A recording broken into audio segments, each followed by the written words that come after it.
All right, Dave. Let's. I think we should just go ahead. All right. Hello, David. Yeah, I can hear you. All right, very well. Let's begin with the internet shutdown. I mean, what's the impact, so to speak, now on. Okay.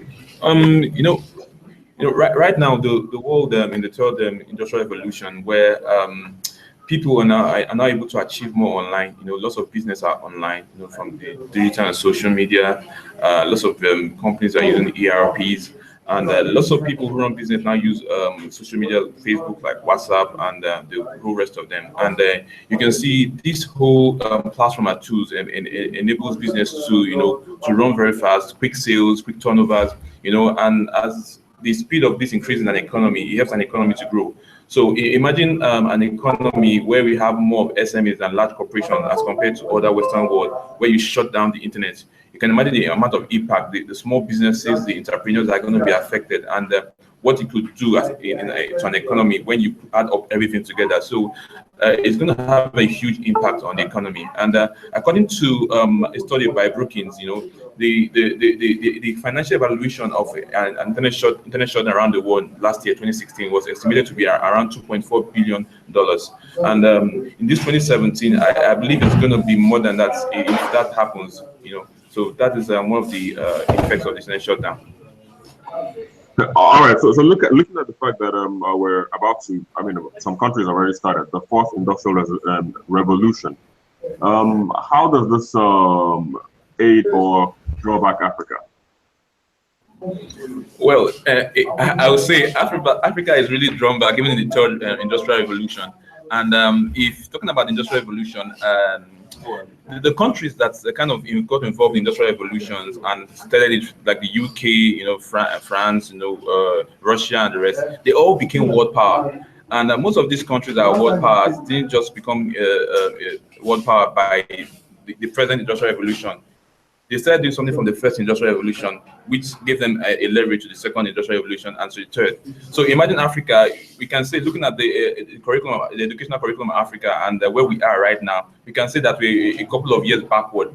And if we decide to go on with the internet shutdown, so it's going to take Africa like 5 to 10 years back, because right now in the fourth industrial revolution, what is it all about? Industrial revolution is the merging of the physical, the digital, and biological. So whereby there won't be much difference. There will be a high level of seamlessness between human beings and the computers. We're talking about a time whereby things will be connected to the internet. So you can imagine the enormous economic impact, how it's going to speed up businesses. So right now we're already backward. Trying to shut down the internet is not really going to help, because it's going to drive Africa back. And at some time I asked myself, the government that want to shut down this internet, are they doing it for the sake of the people, or they are doing it for some other other purposes?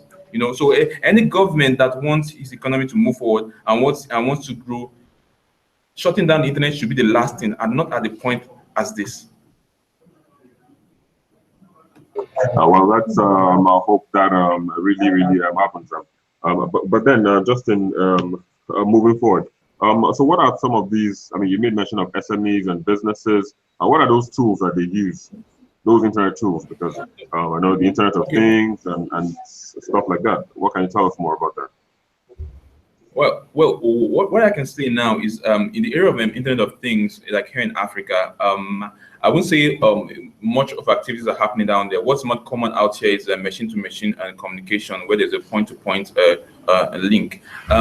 So at this point in time in Africa, what I can say is the most ready IoT device are mobile devices, where people use internet, they use WhatsApp. You can't imagine the number of WhatsApp groups that are created for businesses, for organizations, and right now, people can now use their computer to communicate. People are using it for internal communication in their company, like a unified kind of communication solution, and Facebook and the rest of them. So what does this do? It helps people SMEs, to connect with their customers directly. They're able to close up deals. They're able to have business discussion. They're able to have audio calls, and seal up deals. And it's helping them cut down costs, and it's actually helping the economy. In future, we believe that more things will be connected to the internet, from people's machines, maybe down to people's shoes, down to the refrigerators and the whole lot of them. But for now, this is where Africa is.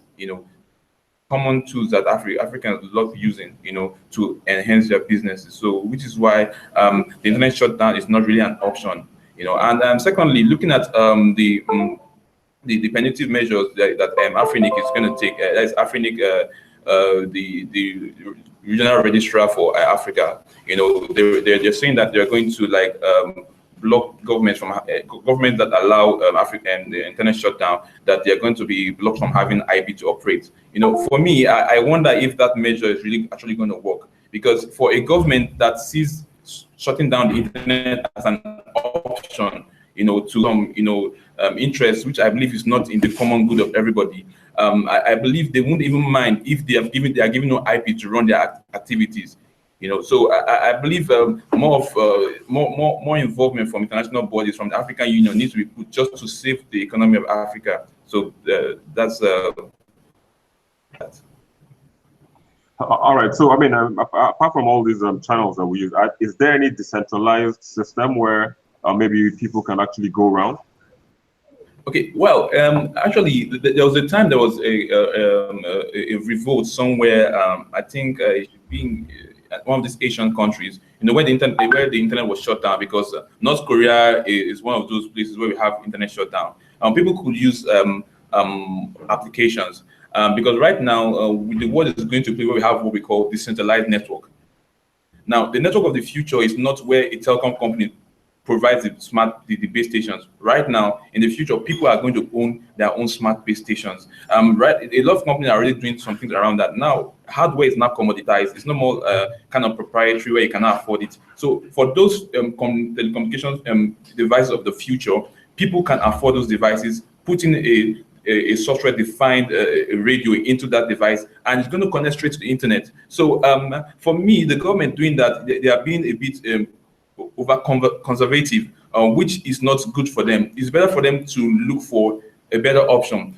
In North Korea, they were able to connect using Wi-Fi, whereby every smartphone has a Wi-Fi chip in it, and it could cover close to 10 to 20 meter radius, meter square radius coverage, and with that mobile app they fixed it in, so it kind of created a mesh of all phones that had that app. So if we have person A, B, C, D, E, and person A and B are within a coverage where they could communicate, and then but A is not connected to C, D, down to E. So if person A wants to connect to person E, his information is going to be, pinged to person B, who is a point of connection to C, to D, to E on the background, and the message gets to E. So the more people uses that app, the more the network becomes strong. So that is what we call a decentralized network, and that is where the world is actually going. So if the government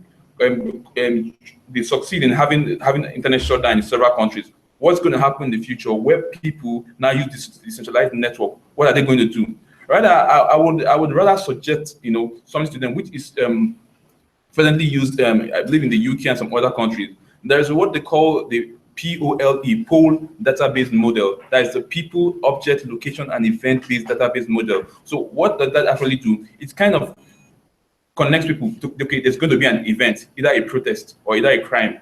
Because actually it's used to fight crime and terrorism presently. So there's going to be an event, either a crime or a protest. Now you're going to ask you, how many people, are talking about this crime?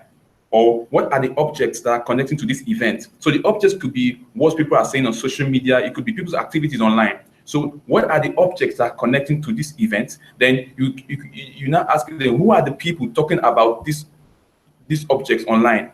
Then they not talk about location. Where is the location of this event? So this kind of data model kind of connects people, location, object, and event. And if a government has that, they can be able to, proactively take actions or measures in trying to control crimes or trying to control what's actually happening. So shutting down in the internet is not a solution which is good for everybody. It's just being over conservative. So that's it. All right. So where does maybe stuff like the free basics that Facebook is introducing, how do you see that also decentralizing the general system? So for the free basic, I would say that the free basic is for me, I would call it more like a test, or a test, like an experiment. Let's see how this actually goes, because it's to me it's a beginning of something else, because the free basic is sponsored by Facebook, and you know they are doing a lot around trying to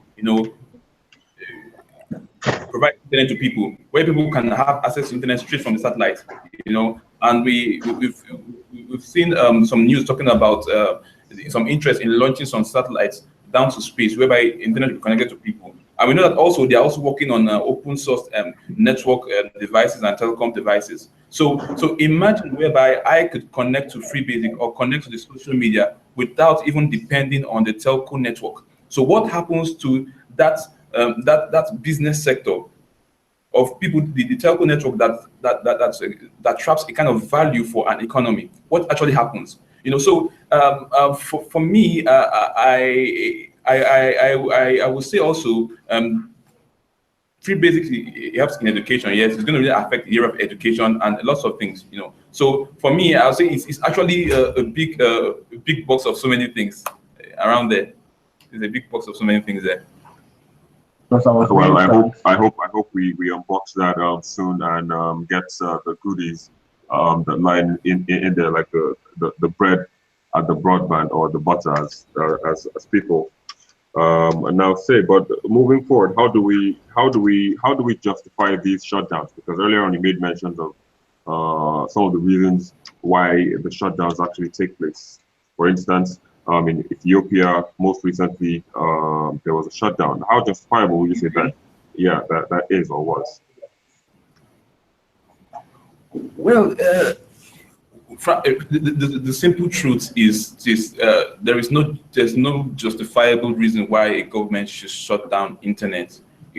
And because it's not for the good of everybody. If a government says they are out there to make life better for people, they are out there to lead people, then shutting down the internet should be the last thing they should think of. Rather, they should start thinking of using, as I earlier mentioned, data models, the poll data model, where you can use to monitor people and know, okay, there's going to be a protest here. Who's talking about it on the internet? Who is trying to do this? Who's talking about this location? Is there an internet hit, or kind of a trend that is always hitting, having people talking about this particular location? Are there people talking about a lot of protests? Who are the people talking about it? How do we connect to them? Where are they? What are their activities online?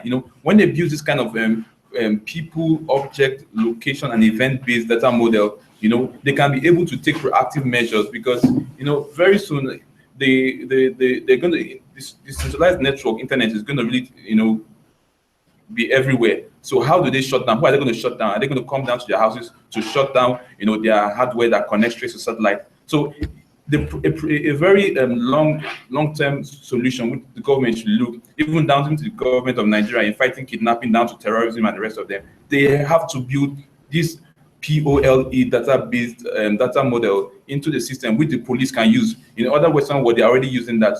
So that is the best thing to do. The government should sit down, have a rethink, bring people together, bring experts together. How can we use this kind of pool data model to help us fight crime and handle so many things, from immigration down to tasks? So it have a whole lot of value to even give to the government. We're talking about smart governance. Smart governance is not about getting some software out here, a proprietary software, and putting it out there to give you some limited function.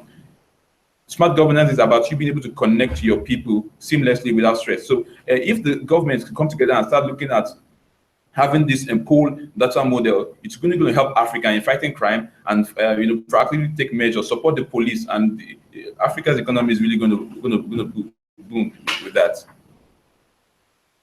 All right, very well. Just in wrapping up now, Nigeria, they say, is actually peculiar to other African countries. Do you ever see a shutdown happening in Nigeria?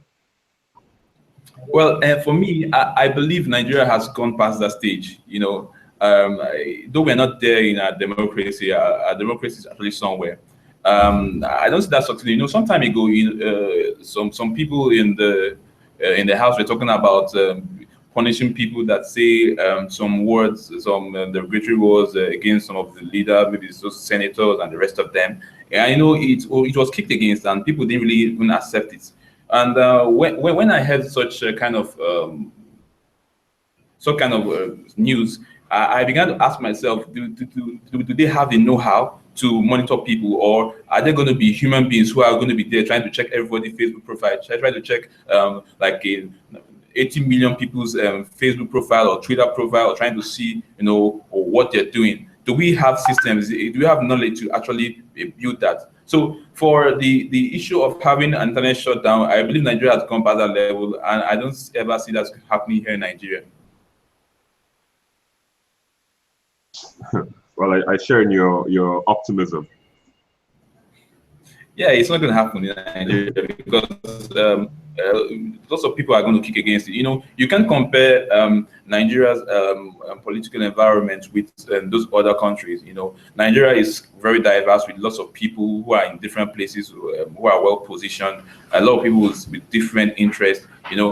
Governing a country like Nigeria is not as easy as governing a country like Cameroon, Ethiopia, and other. They're a bit smaller country compared to Nigeria. And in Nigeria, we have, according to reports, about 4% of contributions to the, I think about 90%, of businesses in Nigeria, 96%, I guess, are more of SMEs.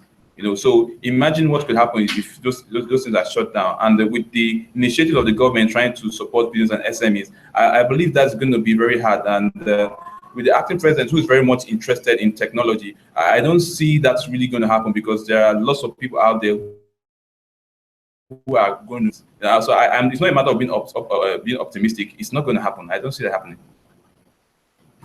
All right, Beryl, David, Alozie, thank you very much for sharing your thoughts with us. But then that's where we have to wrap this conversation. Thanks once again for joining us.